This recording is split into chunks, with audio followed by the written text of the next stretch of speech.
Olá, nós estamos de volta com a nossa lição de número 9. Estamos estudando Ruth, essa moabita que foi inserida na história e na genealogia de Israel. Nós vimos no final do bloco anterior a importância que as mulheres ocupam na revelação bíblica. E isso é algo surpreendente.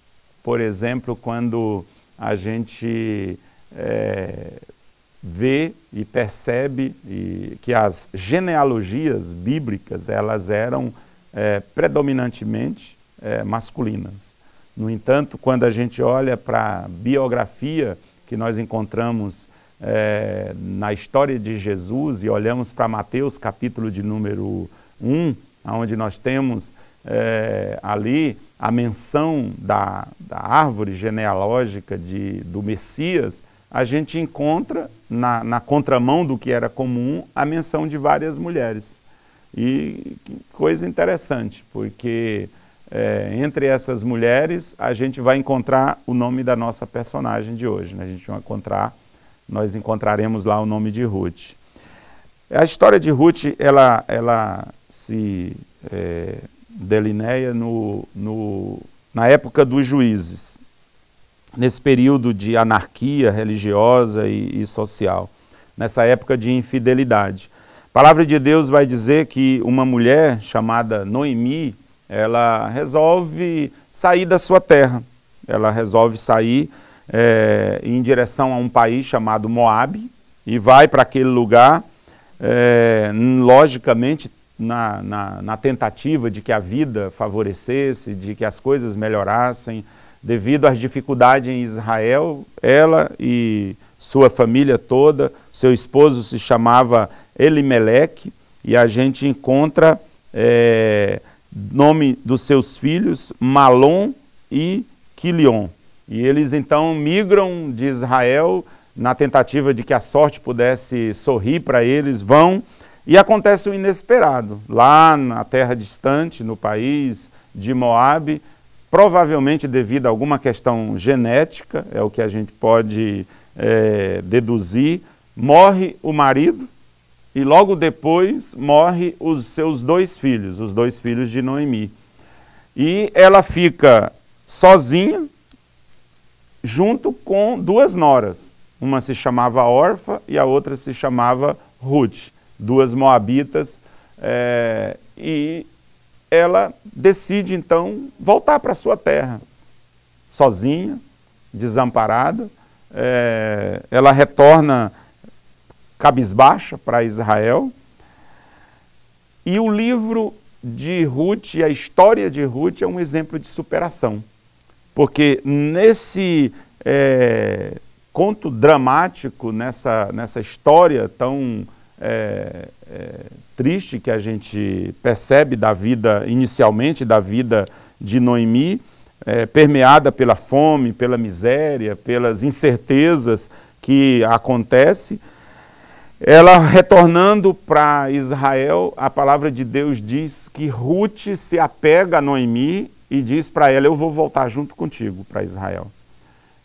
E a Noemi tenta convencer Ruth a que não fizesse isso.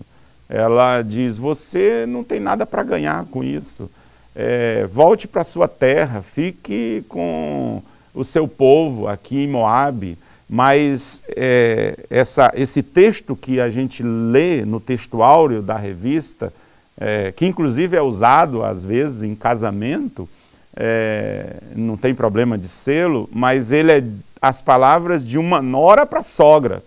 E isso é muito bonito, essa expressão dela, dizer: olha, eu vou te seguir, aonde você for eu irei. Isso é lealdade. Aonde você colocar o seu pé, eu colocarei o meu. O teu povo será o meu povo e o teu Deus será o meu Deus.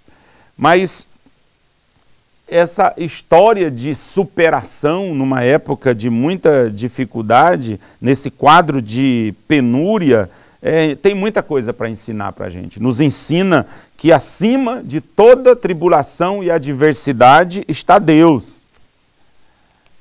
Deus é capaz de gerar alegrias e bênção na vida de qualquer pessoa, no pior dos cenários.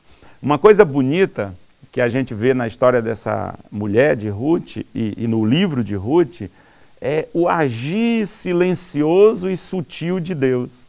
Deus está agindo em toda essa história, mas assim de uma maneira muito suave, de uma maneira que a gente às vezes até nem percebe. Nós vemos que a Ruth, ela era coberta de aparentes desvantagens. Além do fato de ela sofrer tantas adversidades, ela perder o marido, ela ser uma mulher, naquela cultura, a mulher tinha certa desvantagem, ela agora acompanha a sua sogra que, devido à falência, né, devido à morte do marido, agora ela também é uma mulher materialmente falida. As viúvas eram pessoas muito carentes naquele tempo, e no entanto, para completar, agora ela também, a Ruth, era também uma mulher pobre, uma viúva e uma mulher moabita. Mas é aí que as coisas começam a acontecer, né? Elas não se dão por vencidas, elas voltam para a sua terra e Deus as ergue como as duas, como um exemplo de superação para todos nós. E essa aparente falta de sorte, essa aparente desvantagem que essa mulher tem, é coberta pela graça de Deus. E a gente aprende uma coisa importante, que serve para nós, é que o último capítulo da nossa história ainda está sendo escrito. A gente ainda pode superar todos os problemas, você e eu. Nós podemos vencer a despeito de todas as dificuldades que a gente possa ter na nossa vida. O nome de Deus é mencionado poucas vezes na sua história. Apenas 15 vezes nós temos o nome de Deus sendo mencionado. As coisas vão acontecendo assim muito lentamente, de modo muito sutil. E isso é brilhante, porque algumas vezes na Bíblia Deus age de modo assim muito claro, de modo incontestável. Mas em outras ocasiões, e é o caso aqui, Deus age de modo muito lento, aparentemente até não percebido. Há ocasiões, por exemplo, na história de Ruth, onde a Bíblia inclusive usa a expressão por acaso. Mas aí quando a gente vai lendo e olhando, a gente percebe que não foi por acaso, por exemplo, que ela vai colher grãos exatamente aonde Boaz, o seu futuro esposo, plantava. E isso é importante para a gente ver essa maneira de Deus fazer a sua obra, às vezes de modo silencioso e tranquilo. Eu convido você para a gente prosseguir. No próximo bloco nós vamos ver um pouco sobre o caráter de Ruth e aquilo que Deus fez na vida dela, os desdobramentos finais. Eu te espero aqui, daqui a pouco a gente continua.